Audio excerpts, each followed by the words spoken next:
noite.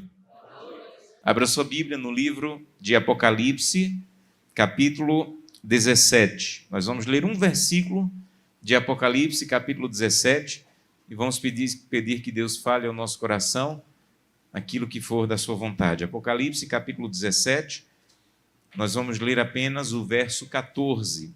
Apocalipse 17, 14. Antes de ler o texto bíblico, feche seus olhos e vamos falar com Deus. Oremos. Querido eterno Pai, eu te agradeço pela oportunidade de mais uma vez estar nessa igreja, uma igreja que sempre nos recebe com tanto carinho, mas que está reunida essa noite não para escutar um homem, mas para escutar o que a tua palavra tem a dizer. O grande objetivo hoje, Santo Deus, poderíamos estar descansando mais um pouco em casa, mas quando decidimos vir à igreja é porque decidimos que esse seria o melhor lugar para ter um encontro contigo, para enfrentar a semana desconhecida que nos aguarda.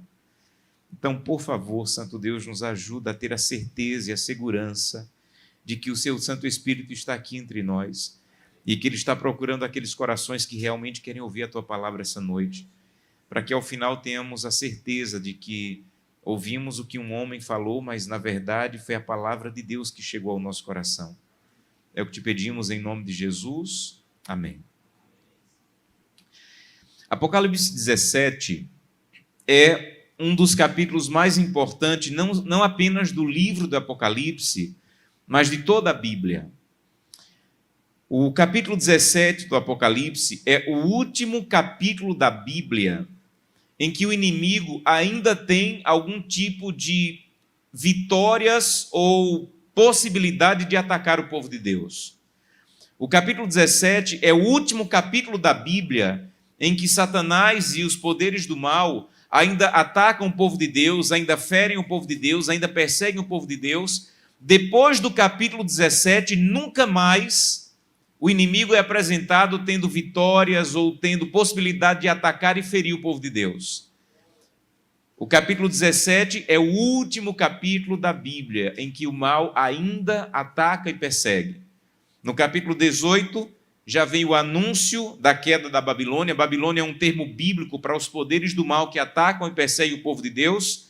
Depois vem o lamento dos admiradores da Babilônia, a ruína completa e definitiva da Babilônia. Capítulo 19, as bodas do Cordeiro. Cristo vence a besta e o falso profeta. Os 1000 anos e a ressurreição. Satanás é solto e derrotado. O juízo de Deus e o capítulo 21 e 22, o novo céu e a nova terra. Então, o capítulo 17 está na Bíblia num momento muito importante e por um motivo muito importante, para nos lembrar que o mal vai chegar ao fim. Toda vez que o mal se levantar para atacar a tua vida, obrigado. Toda vez que o mal se levantar para atacar a sua vida, toda vez que o mal se levantar para ferir você, você tem o direito de voltar para Apocalipse 17 e mais uma vez relembrar: o mal vai acabar. O mal vai chegar ao fim, o mal vai ser derrotado. Se você ler o capítulo 17, você vai perceber que nesse capítulo ainda, como eu disse, o último capítulo da Bíblia, que isso ainda é apresentado, Satanás ele vai perseguir o povo de Deus, Satanás ele vai ferir o povo de Deus. Aqui diz que ele vai atingir todas as nações. Aqui usa um termo que diz que esses poderes do mal como que vão se embriagar com o sangue dos santos. É uma maneira bíblica de dizer que ele será duro, que ele irá perseguir, que ele irá atacar o povo de Deus, que ele irá ferir o povo de Deus, que ele irá se levantar contra o povo de Deus. Mas olha como é apresentado o verso 14, Apocalipse 17, 14. Pelejarão eles contra quem? Aí está falando desses poderes do mal que se unirão para atacar o povo de Deus. Então, se você ler todo o capítulo, você vai ler o inimigo e seus poderes do mal atacando o povo de Deus, buscando destruir o povo de Deus, perseguindo o povo de Deus, derramando o sangue do povo de Deus. Mas no verso 14 diz assim: pelejarão ou guerrearão ou lutarão eles contra quem? Aí você tem que fazer uma pergunta: o Cordeiro é Jesus Cristo. Aí você tem que fazer uma pergunta: peraí, eu li todo o capítulo e o capítulo falava do inimigo lutando contra o povo de Deus, guerreando contra o povo de Deus, perseguindo o povo de Deus. E por que é que no versículo 14 diz que ele vai pelejar não contra o povo de Deus, mas contra quem? Contra o Cordeiro. Aqui está uma das coisas lindas do livro do Apocalipse. O Apocalipse está dizendo: todas as vezes que o inimigo se levanta contra o Filho de Deus, na verdade está ferindo e atacando Jesus Cristo que te ama. Nada nunca vai te atingir sem primeiro passar pelo Cordeiro. Quando Satanás se levanta para atacar o teu casamento, quando Satanás se levanta para atacar a tua vida, quando Satanás se levanta para ferir você, na verdade é uma tentativa de ferir Jesus Cristo. Lá no Éden, quando o inimigo ainda se chamava Lúcifer, e a Bíblia diz que era um anjo de luz, ele planejou tomar o trono de Jesus. Ele planejou destruir Jesus. E a Bíblia diz no Apocalipse 12 que ele até guerreou contra Jesus e os seus anjos. Mas ele percebeu que ele não tinha nenhuma possibilidade de tocar em Jesus, de ferir Jesus ou de magoar Jesus. Jesus estava infinitamente mais alto e poderoso que ele. Quando ele percebeu que ele não tinha possibilidade de ferir Jesus, de atacar Jesus e de matar Jesus, ele percebeu um casal que havia sido criado. E ele percebeu o tamanho do amor que Deus sentia por aquele casal. E ele começou a perceber que o amor era tão grande, mas tão grande, que se ele conseguisse ferir aquele casal, era a única maneira de atingir Jesus Cristo. Quem é pai aqui sabe e entende isso. Eu sou o pai de 2 filhos. Pode falar mal de mim, pode me criticar, pode me atacar, mas, por favor, não toque nos meus filhos. Infinitamente mais é o que Deus sente por você. Então, quando o Apocalipse diz, você leu todo o capítulo e Satanás vem perseguindo o povo de Deus, magoando o povo de Deus, tentando destruir o povo de Deus, mas o verso 14 diz, guerrearão eles contra o Cordeiro, é a maneira de Apocalipse dizer, sempre que o inimigo se levanta contra você, primeiro passou pelo Cordeiro, porque o Cordeiro é o primeiro ferido nos ataques de Satanás contra a tua vida, contra o teu casamento e contra a tua família. Como eu disse, nenhuma lágrima é derramada sem que primeiro o Cordeiro perceba. Então o ódio, na verdade, do inimigo não é contra você, é contra o Deus que te ama. E a vida cristã só tem sentido, meus amigos, quando você compreende o tamanho do amor que Deus tem por você. Até você entender isso, a vida cristã não faz sentido. Até você entender o tamanho do amor que Deus tem por você, guardar sábado, devolver dízimos e ser da igreja não faz sentido. Mas a partir do momento que você entende o tamanho do amor que o Cordeiro, que Jesus Cristo tem por você, a vida cristã passa a ter sentido. Mas a segunda coisa que você precisa entender, quando a Bíblia diz que pelejarão contra o Cordeiro, é que toda vez que o inimigo faz você cair, na verdade é a maneira dele ferir o Deus que te ama.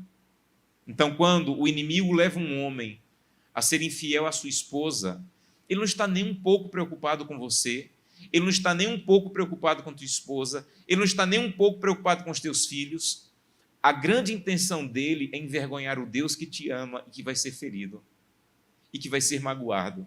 Então ele não tem nenhum interesse no teu casamento, ele não tem nenhum interesse em tua família, ele não tem nenhum interesse em tua vida.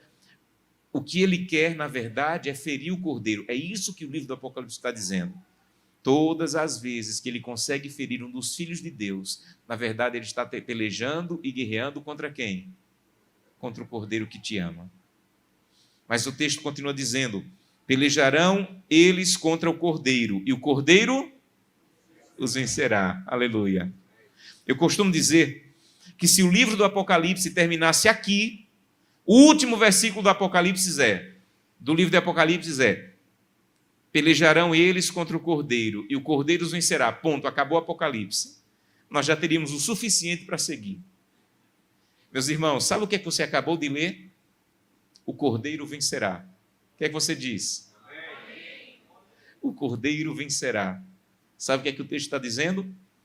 O Cordeiro está dizendo, o Cordeiro vencerá o cemitério, o Cordeiro vencerá a doença, o Cordeiro vencerá o hospital, o Cordeiro vencerá o divórcio, o Cordeiro vencerá a dor, o Cordeiro vencerá as lágrimas.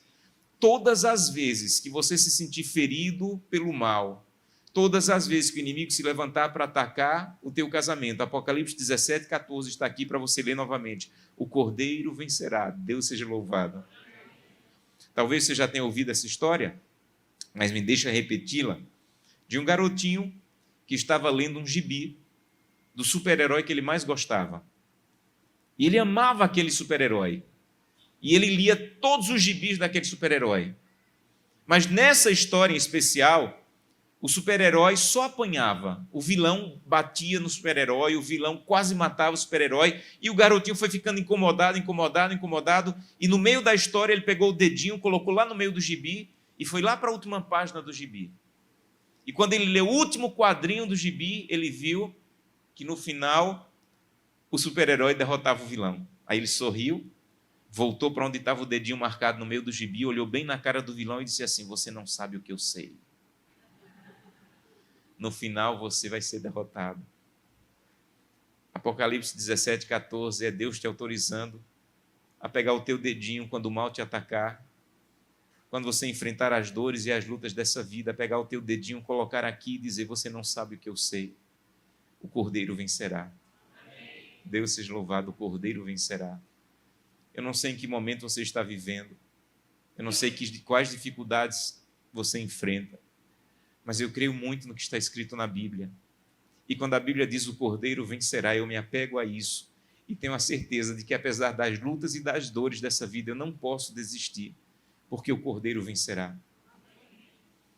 Mas quando a Bíblia diz o Cordeiro vencerá, gente, você tem que entender literalmente. O Cordeiro vencerá de verdade. Quando Jesus voltar, deixa eu te explicar o que significa isso. Quando Jesus voltar, a Bíblia diz que os anjos irão colocar em nossa cabeça uma coroa de ouro, que é a garantia, a certeza de que Deus está nos dando a salvação. Deixa eu te dizer uma coisa, presta bem atenção nisso. Quando o anjo colocar a coroa na sua cabeça e você tiver a certeza da salvação, ninguém que receber a coroa, absolutamente ninguém vai pensar assim: ah, eu venci porque guardei o sábado. Ninguém vai pensar isso. Quando a coroa for colocada na sua cabeça e você souber que está salvo para toda a eternidade, ninguém vai dizer assim: eu venci porque entreguei cestas básicas. Eu venci porque fui dizimista. Eu venci porque cantava na igreja. Quando a coroa for colocada na sua cabeça, a primeira coisa que vai vir à sua mente é: o Cordeiro venceu. A vitória é do Cordeiro. A vitória não é pelo que você faz ou obedece. Quando a Bíblia diz que o Cordeiro vencerá, está dizendo assim: acredite nisso aqui e dependa disso aqui. A vitória não é sua, e a vitória não é pelo que você faz, pelo que você obedece ou pelo que você conquista. A vitória é do Cordeiro. E todas as pessoas que forem salvas e vitoriosas para a eternidade vão reconhecer: o Cordeiro venceu. E o Cordeiro que venceu me deu a vitória. E é isso que o texto bíblico diz. Olha para o texto bíblico. Pelejarão eles contra o Cordeiro. Apocalipse 17:14. Pelejarão eles contra o Cordeiro, e o Cordeiro os vencerá, pois é o Senhor dos senhores e o Rei dos reis, e vencerão também. Aleluia. O Cordeiro vencerá, já é bom o suficiente, mas ainda tem mais boas notícias. E vencerão também os chamados, eleitos e fiéis que caminham com o Cordeiro. Outras versões dizem: os chamados, eleitos e fiéis que andam com o Cordeiro. Então a vitória não é o dia que você guarda, a vitória não é o dízimo que você devolve, a vitória não é a função que você tem na igreja, a vitória é aprender a caminhar com o Cordeiro todos os dias. Essa é a vitória. A grande vitória na vida cristã não é conquistada pelo que eu faço, é conquistada pelo que Cristo já fez na cruz. E se eu quero essa vitória, eu preciso aprender a caminhar com o Cordeiro todos os dias.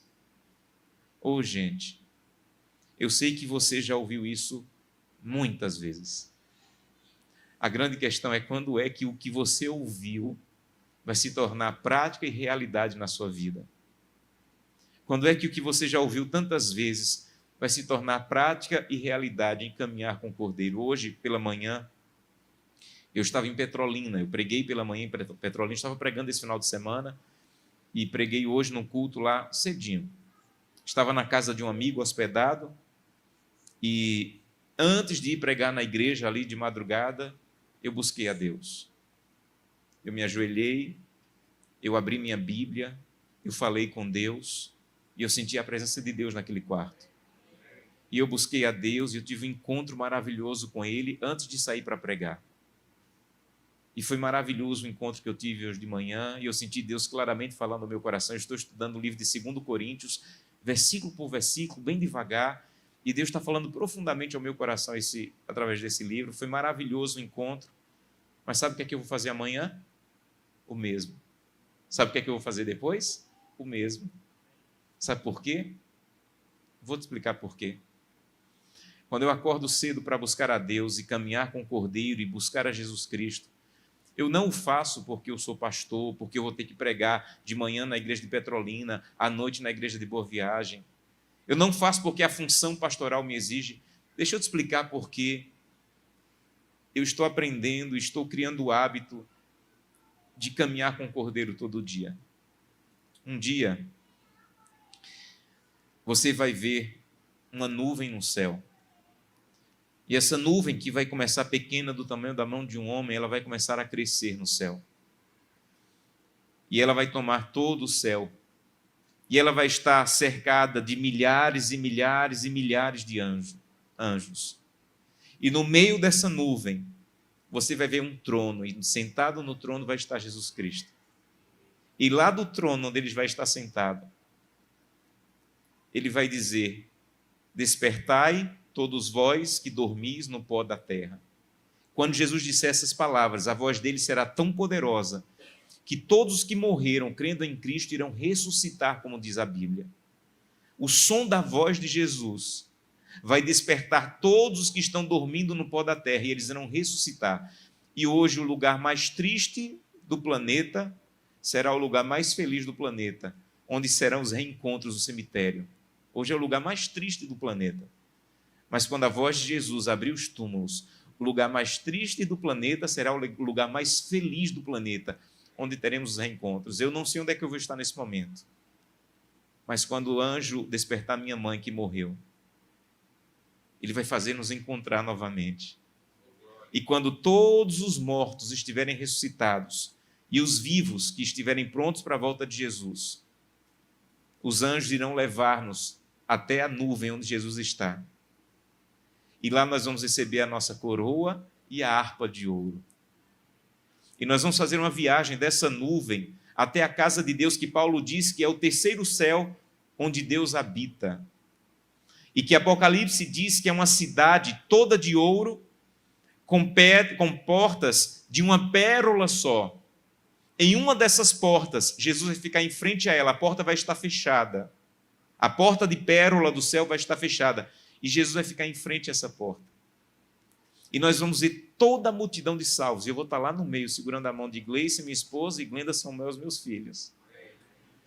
E nós vamos ver no meio da multidão um homem mais alto do que todos os homens e uma mulher mais alta do que todas as mulheres. Nós vamos entender que são os nossos primeiros pais, Adão e Eva. E Jesus, da porta do céu, do Éden, ele vai chamar Adão para abraçar Adão, simbolizando um abraço em toda a humanidade salva. E Adão vai começar a andar pelo meio da multidão e vai ficar em frente a Jesus, e Jesus vai abrir os braços para abraçar Adão. E quando Jesus abrir os braços, Adão vai ver uma marca na mão de Jesus que ele nunca viu. Adão fazia o culto, enquanto estava no Éden, ele fazia o culto todos os dias com Jesus. Aquelas mãos foram que formaram o barro para fazer Adão. Adão já viu a mão de Jesus, mas naquele tempo, Jesus ainda não tinha morrido na cruz e as marcas não estavam lá ainda. E quando Adão vir as marcas na mão de Jesus, ele vai entender que aquele cordeiro que ele matou durante toda a vida era um símbolo do Salvador dele, Jesus Cristo, que está na frente dele. Ele não vai ter coragem de abraçar Jesus, ele vai tirar a coroa, ele vai colocar os pés de Jesus, ele vai se ajoelhar e vai dizer: digno, digno, digno é o cordeiro que foi morto e reviveu. E Jesus Cristo vai se abaixar, vai levantar Adão, vai abraçar Adão, vai colocar a coroa de volta na cabeça dele e vai virar Adão para a multidão de salvos. E vai dizer o que eu mais sonho ouvir na minha vida. Ele vai dizer: vosso conflito está terminado. Vinde benditos do meu Pai, e possui por herança o reino que vos está preparado desde a fundação dos tempos. E com essa mão que abraçou Adão, ele vai abrir a porta de pérola do céu, e vai convidar a multidão de salvos para entrar. E nós vamos entrar pelas ruas de ouro, e Adão à frente com Jesus vai nos dizer, ali foi aquele lugar que eu dei o nome para os animais, ali foi o lugar que eu fui criado, e nós vamos até a árvore da vida, vamos comer dos frutos da árvore da vida. Os homens crescerão à estatura de Adão, as mulheres crescerão à estatura de Eva. Você já vai estar completamente feliz. Você vai ter visto Jesus na nuvem, você vai ter visto Jesus na porta do céu, mas em algum momento, Jesus Cristo vai começar a andar por entre a multidão e você vai começar a pensar, será que ele está vindo falar comigo? E Jesus Cristo vai se aproximar, e vai se aproximar, e vai se aproximar, e você vai chegar à conclusão, ele está vindo falar comigo. Jesus Cristo vai ficar na tua frente e vai dizer assim, meu filho, seja bem-vindo. E ele vai enxugar os seus olhos, a última lágrima. Eu tenho minha teoria para essa última lágrima. Eu posso estar errado, mas essa é a minha teoria. De que a última lágrima é aquela dor que você passou na terra, que Deus até te confortou, mas nunca te explicou. Quando a minha mãe faleceu, por exemplo, era o ano do meu casamento, ela estava organizando tudo. Era o começo do meu ministério, ela era mais a pastora do distrito do que eu. E Deus me confortou, Deus me ajudou, mas Deus nunca me explicou por que naquele ano, por que naquele momento. E quando ele enxugar a última lágrima, eu vou entender por que aconteceu do jeito que aconteceu. E vou dizer, glorificado seja o meu Deus. E ele vai me abraçar e vai dizer, seja bem-vindo para a eternidade. Então você sabe por que hoje de manhã eu acordei de madrugada para buscar a Deus? Não é porque eu tinha que pregar 2 vezes, não é porque eu sou pastor, é porque eu não quero perder o abraço, só por isso. Nem todo dia eu acordo com vontade de orar, nem todo dia eu acordo com vontade de ler a Bíblia, mas todo dia eu acordo com vontade de receber esse abraço de Jesus. Aí sabe o que é que isso me faz? Isso me faz aprender a caminhar com o Cordeiro todos os dias, porque eu já entendi que a vitória não é minha, que a vitória é do Cordeiro e daqueles que aprendem a caminhar com o Cordeiro. É o que diz a Bíblia. O Cordeiro vencerá, e vencerão também os que caminham com o Cordeiro, ou os que se acham com o Cordeiro. Você tem que ler o livro do Apocalipse, você tem que entender que ele está dizendo, olha, não é que eu sou contra o sábado, não é que eu sou contra o dízimo, não é que eu sou contra você ter função na igreja, não entenda mal. Mas a salvação não depende do que você faz, a salvação depende de quem você conhece. E se você conhecer, você vai fazer essas coisas pelo motivo correto. Não para conseguir alguma coisa, mas porque você já entendeu que tem tudo em Cristo. Então tudo que eu faço é uma resposta a tudo que eu já recebi. Então eu quero convidá-lo essa noite a dizer, Santo Deus, eu também não quero perder esse abraço.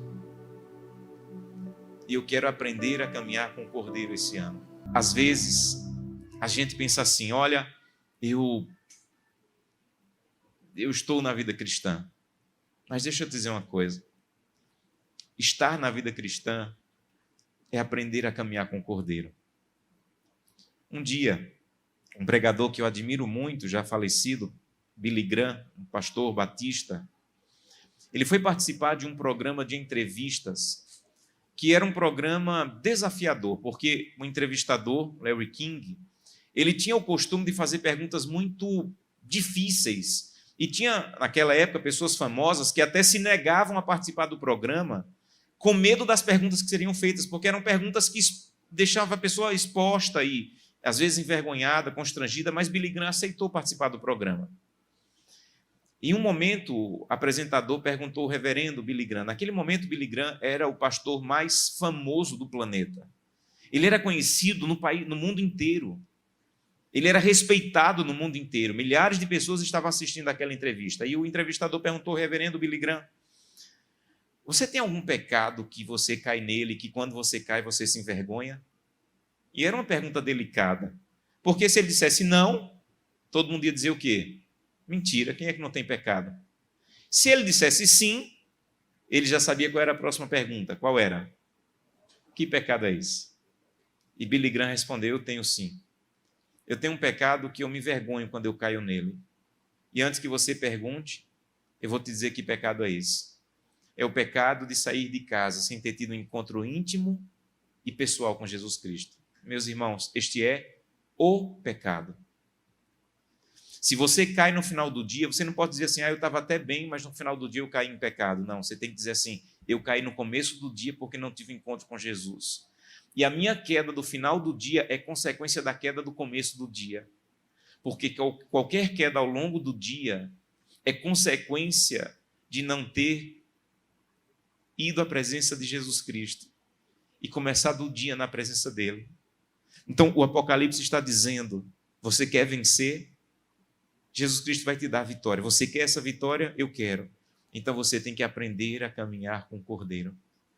Você planejou esse ano perder peso? Você planejou esse ano fazer atividade física? Você planejou esse ano aprender uma língua nova? Você planejou esse ano aprender um instrumento? Então, pega essa lista e coloca lá no topo. Esse ano eu vou caminhar com o Cordeiro como eu nunca caminhei. Meus irmãos, eu tenho 22 anos de ministério e eu simplesmente abomino qualquer tentativa de marcação da volta de Jesus. Eu abomino. Não me dê nenhum vídeo desses especulativos falando de decreto dominical, falando de perseguição, falando de... Não, eu não vou assistir. Eu simplesmente abomino essas coisas, porque para mim essas coisas vão acontecer no tempo de Deus. Eu não posso adiantar nem atrasar. A minha preocupação não tem que saber quando ele vai voltar, quando vai ser o decreto, quando vai ser perseguição. A minha preocupação tem que ser caminhar com Deus todos os dias, para que quando aconteça eu esteja de pé. Esse é o meu pensamento. Então, eu não fico com essa coisa de marcação da volta de Jesus, mas deixa eu te dizer uma coisa, sem esse sentido de especulação. Meus irmãos, eu tenho tanta segurança de que estamos próximos, tanta segurança. Eu estou tão convicto de que estamos ouvindo os passos de um Deus que se aproxima. E não é por causa de perseguição, não é por causa do que está acontecendo em outros países. Jesus falou, quando este evangelho for pregado em cada reino, tribo e nação, então virá o fim. E tem umas coisas incríveis acontecendo. Alguns meses atrás eu tive o privilégio de ir ao Egito, participar de um evento da igreja. Me convidaram e eu estive lá. E é um país dificílimo para pregar o evangelho. Nós temos um internato no Egito, e esse internato está cercado de 8 mesquitas muçulmanas. E no Egito é impossível pregar o evangelho. As pessoas são completamente fechadas, e em alguns estados é até crime você falar do cristianismo para outras pessoas. E as pessoas do nosso internato, que não podiam sair para pregar, começaram a ir no bairro, porque o Cairo, a capital, é um lixão a céu aberto, não tem nenhum controle de lixo, montanhas e montanhas de lixo. E as pessoas do nosso internato disseram, olha, já que não podemos sair para pregar, nós podemos sair para ajudar. E começaram no bairro onde está o nosso internato a limpar o lixo. É tanto lixo que não se limpa com pá, eles têm um trator e uma retroescavadeira. E passaram 8 anos limpando o bairro e se tornou um dos bairros mais limpos da capital. E as pessoas ficaram impressionadas, por que vocês estão fazendo isso por nós? E eles falaram, porque nós temos um Deus que diz que devemos amar as pessoas. E eles perguntaram, o que é que vocês têm mais para nos dar? E eles disseram, se vocês entrarem em nosso internato, nós temos aula de inglês, nós temos aula de informática, nós temos aula de futebol, nós temos aula de violão, de graça para a comunidade. E, meus irmãos, está acontecendo um verdadeiro milagre hoje no Egito. 800 muçulmanos estão entrando toda semana no nosso internato para estudar conosco. Isso, para aquele país, é uma coisa inimaginável. Quando eu vejo aquilo acontecendo, quando eu vi aquilo acontecendo, eu caí nas lágrimas, porque sabe o que eu vi? Jesus dizendo, o evangelho do reino está chegando a cada tribo, língua e nação. Eu estou voltando. Então, a maior segurança que eu tenho, a maior certeza que eu tenho, de que eu preciso caminhar com o Cordeiro, porque logo, logo Jesus vai voltar, é a Brenda hoje dizer, eu quero entregar a vida a Jesus. É pessoas no Egito dizendo, eu quero conhecer Jesus, apesar de ser um crime para a minha família, mas eu quero entregar a vida a Jesus. Aí sabe o que a Bíblia diz? A Bíblia diz assim, que os vitoriosos, eles são chamados, eleitos e fiéis. Olha para o texto bíblico, vamos ler de novo, verso 14. Pelejarão eles contra o Cordeiro, e o Cordeiro os vencerá, porque é o Senhor dos senhores e Rei dos reis. E vencerão também os chamados, eleitos e fiéis que andam com o Cordeiro. Alguns pensam assim: chamado, eleito e fiel são três pessoas diferentes. Na verdade, não. Chamado, eleito e fiel está falando da mesma pessoa, o vitorioso. Então, são características daqueles que irão vencer com o Cordeiro. Então, todos que irão vencer serão chamados, eleitos e fiéis. Eu expliquei essas três palavras para você. Chamado, gente, é o que Cristo fez na cruz do Calvário. Quando ele disse assim, está consumado, ali ele estava fazendo um chamado para todos. O chamado é universal, o chamado não depende de igreja, o chamado não depende do dia que você guarda. Quando Jesus Cristo disse, está consumado, ele estava dizendo, desde o primeiro homem e mulher até o último homem e mulher, todos estão sendo chamados para a salvação. Então, o chamado não pertence à igreja adventista. O chamado ele é universal. Como adventista, nós não cremos que só existe salvação na igreja adventista. Ao contrário, nós acreditamos que o povo de Deus é maior fora da igreja adventista do que dentro da igreja adventista. Porque o chamado de Deus ele é universal, é para todos. Pastor, e por que apesar de todos serem chamados, nem todos serão salvos? Aí vem a segunda palavra, eleito. Eleito é aquele que aceitou o chamado. Então, se eu aceitei o chamado e quero caminhar com o Cordeiro, eu sou eleito. Então, eleição, biblicamente, não é uma determinação de Deus. Não, você está determinado para a salvação e você está determinado para a perdição. Não, nós acreditamos que eleição é a resposta ao livre-arbítrio de aceitação da graça de Deus. Pastor, e como é que eu sei que eu fui chamado e eleito? Aí vem a terceira palavra. Qual é a terceira palavra? Fiel. Fiel é a maneira como o chamado e o eleito vive. Então, deixa eu te dizer uma coisa, em nome da autoridade bíblica. Não brinque com a fidelidade. Não brinque com a fidelidade. Eu não posso dizer assim, eu sou chamado e eleito, mas sou infiel à minha esposa. Não, não. Tem alguma coisa errada com o meu chamado e minha eleição. Porque quem é chamado e eleito, como é que ele vive? De maneira fiel. Eu reafirmo o que eu falei no começo do sermão. O que vai te salvar não é o sábado que você guarda, nem o dízimo que você devolve, nem a comida que você come. O que vai te salvar é o que o Cordeiro fez por você na cruz do Calvário. Agora, se você entendeu isso de verdade, você vai viver cuidando do teu corpo, guardando o sábado bíblico, sendo fiel nos dízimos e ofertas, honrando a tua esposa, honrando o teu Deus, porque o chamado e o eleito, ele vive uma vida fiel. Então não brinque com a infidelidade. Havia um pregador chamado Spurgeon, que um dia ele fez um sermão belíssimo e ele concluiu o sermão dizendo: não suje as suas mãos com a lama do pecado, porque muito em breve a sua mão será usada para tocar a harpa de ouro em louvor ao Rei dos Reis. Não suje os seus ouvidos com a sujeira do pecado, porque muito em breve os seus ouvidos serão usados para ouvir os anjos cantando Hosana ao Rei dos Reis. Não suje os seus pés com a lama do pecado, porque muito em breve os seus pés serão usados para entrar na cidade de ruas de ouro. Não suje os seus olhos com a maldade do pecado, porque muito em breve os seus olhos serão usados para ver o Rei dos Reis em sua glória. Então viva de uma maneira fiel, porque quando eu vivo de uma maneira fiel, eu estou dizendo que eu estou caminhando com o Cordeiro para viver com o Cordeiro. Eu entendi o que ele fez por mim, e a resposta que eu vou dar é uma resposta de fidelidade e compromisso ao Cordeiro. Então eu quero convidá-lo essa noite a dizer: Santo Deus, muito obrigado porque o Cordeiro já venceu. E as lutas que eu estou enfrentando, elas vão chegar ao fim, porque o mal vai chegar ao fim. Porque o Cordeiro já venceu. Mas obrigado porque ele não apenas venceu, mas a Bíblia diz que ele vai compartilhar essa vitória comigo. E eu quero aprender a caminhar com o Cordeiro, porque eu quero vencer com o Cordeiro.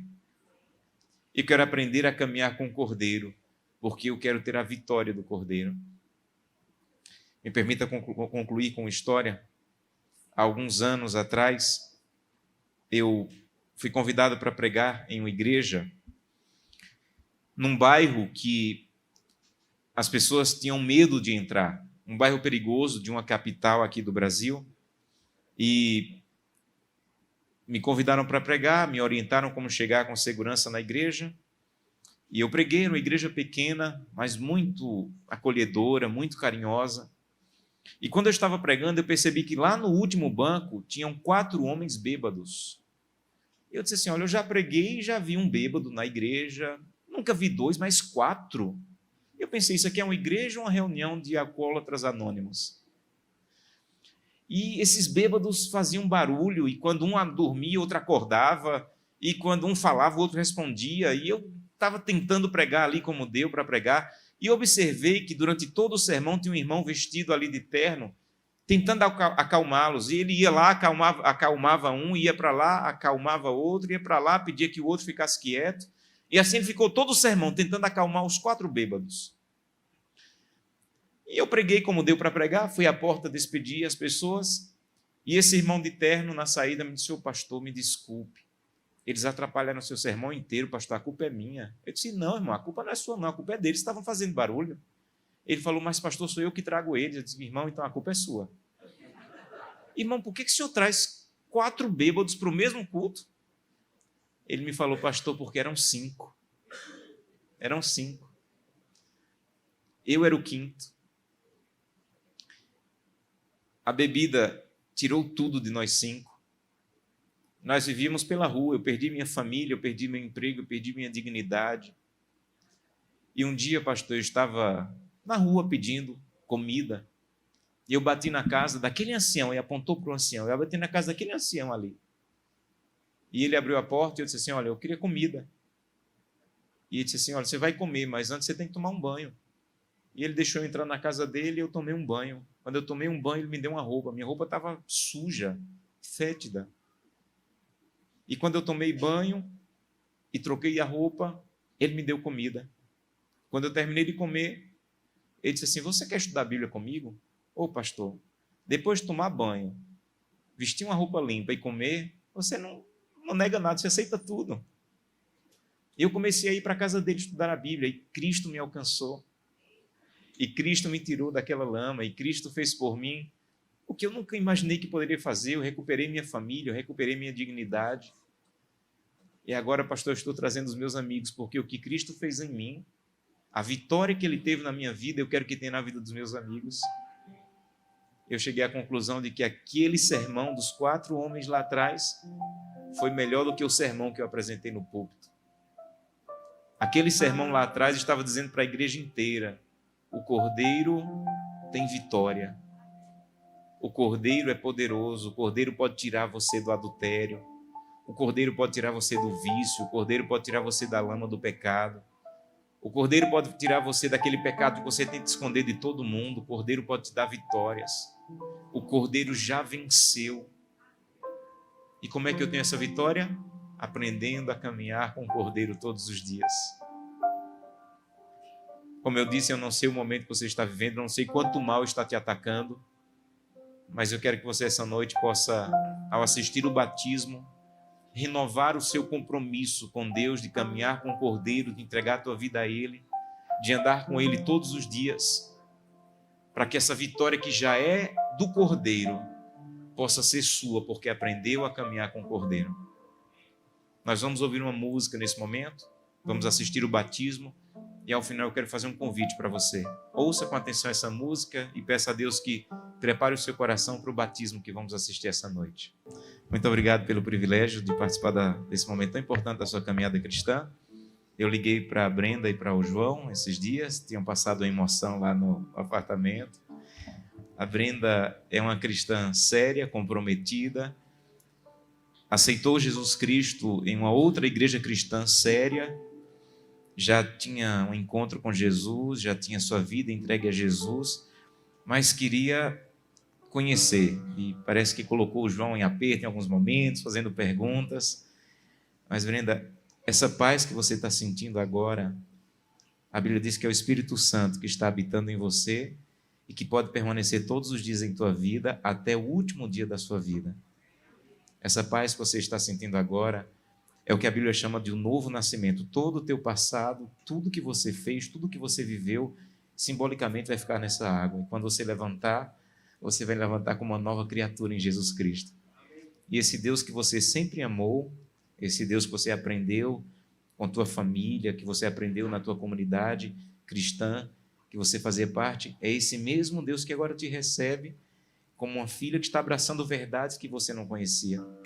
Eu quero agradecer muito a família, a mãe e a irmã estão aqui, amigos, pessoas especiais para ela. Muito obrigado por participarem desse momento.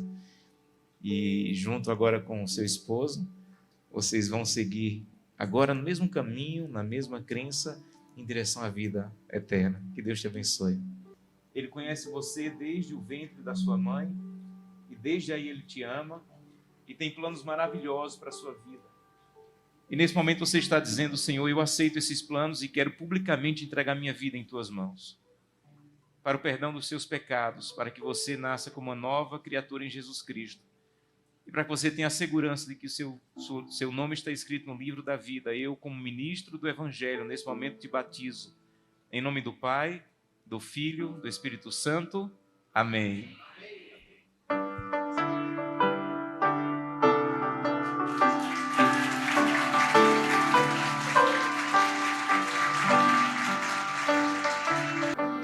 Eu pedi para Brenda ficar aqui um minutinho mais, porque eu queria terminar com uma oração.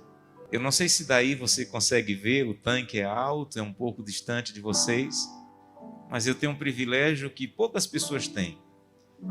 É o privilégio de ver o rosto da noiva quando eu faço casamento, e é ver o rosto das pessoas que eu batizo e o brilho. E eu não sei se você consegue ver, mas o rosto brilha, o olho brilha, porque ela é uma nova criatura em Jesus Cristo. E eu queria, junto aqui com a Brenda, fazer um convite.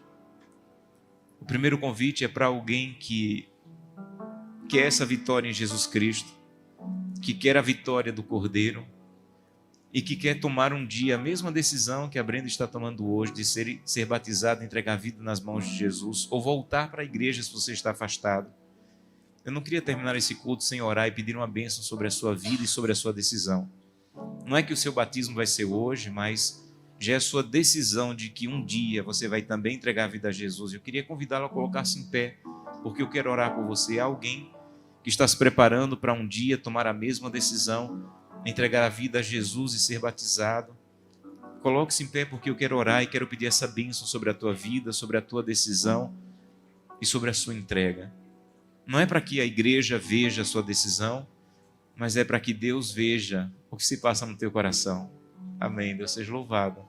Amém. Deus te abençoe.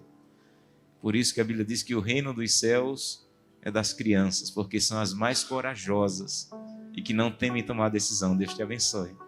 Há mais alguém que gostaria de colocar-se em pé e tomar a decisão de um dia, também tomar essa decisão de ser batizado, entregar a vida a Jesus e dizer: Santo Deus, eu pertenço ao Senhor e quero ser teu por toda a eternidade? Coloque-se em pé e eu quero orar por você. Amém. Segundo convite, aquelas pessoas que já são batizadas, mas que querem dizer: Santo Deus, eu sou batizado, eu sei o caminho da igreja, eu sei os horários do culto, mas eu não tenho tido o compromisso de caminhar com o Cordeiro todos os dias. Eu quero. Esse ano, eu quero fazer da prioridade do meu ano aprender a caminhar com o Cordeiro para ter a vitória do Cordeiro em minha vida. Se esse é o seu desejo, coloque-se em pé também, porque eu quero orar por você, por sua vida e por sua decisão. Amém. Deus seja louvado. Vamos orar. Querido Pai, muito obrigado. Mais uma vez eu te agradeço pelo privilégio de estar aqui com tua filha. Para mim é uma emoção conhecê-la pessoalmente, mas saber que de alguma maneira o meu ministério a ajudou, assim como tantas outras pessoas. Toma a vida dela em tuas mãos, Santo Deus. Que esse brilho que ela está sentindo, está se vendo agora no rosto dela, e essa paz que ela está sentindo, e o Espírito Santo que está enchendo o coração dela de felicidade, que ela possa buscar todos os dias, e que todos os dias essa paz se renove no coração dela. e que ela seja um poderoso instrumento em tuas mãos para levar outros a conhecer a verdade e o Deus que ela ama. Mas eu te quero pedir também, Senhor, por essas pessoas que se colocaram em pé, ou tomando a decisão de ser batizado, ou porque já são batizados e querem dizer: Senhor, eu quero andar contigo, eu quero ter a vitória do Cordeiro, eu quero ser chamado, eleito e fiel, eu quero que a minha vida seja a vida de alguém que está indo para o céu, de alguém que está caminhando e conhecendo Jesus Cristo todos os dias. Nos ajuda, Santo Deus. Não conhecemos esse ano, mas sabemos que quanto mais perto da volta de Jesus, mais difíceis serão os dias. Mas mesmo em meio a dias difíceis, nós temos a certeza de que o mal vai acabar, que ele vai ser completamente destruído e que nós iremos para a vida eterna com Cristo Jesus. Nos dá essa certeza, nos leva em paz para casa, nos dá uma semana feliz na tua presença. É o que te peço em nome de Jesus. Amém. Que Deus te abençoe.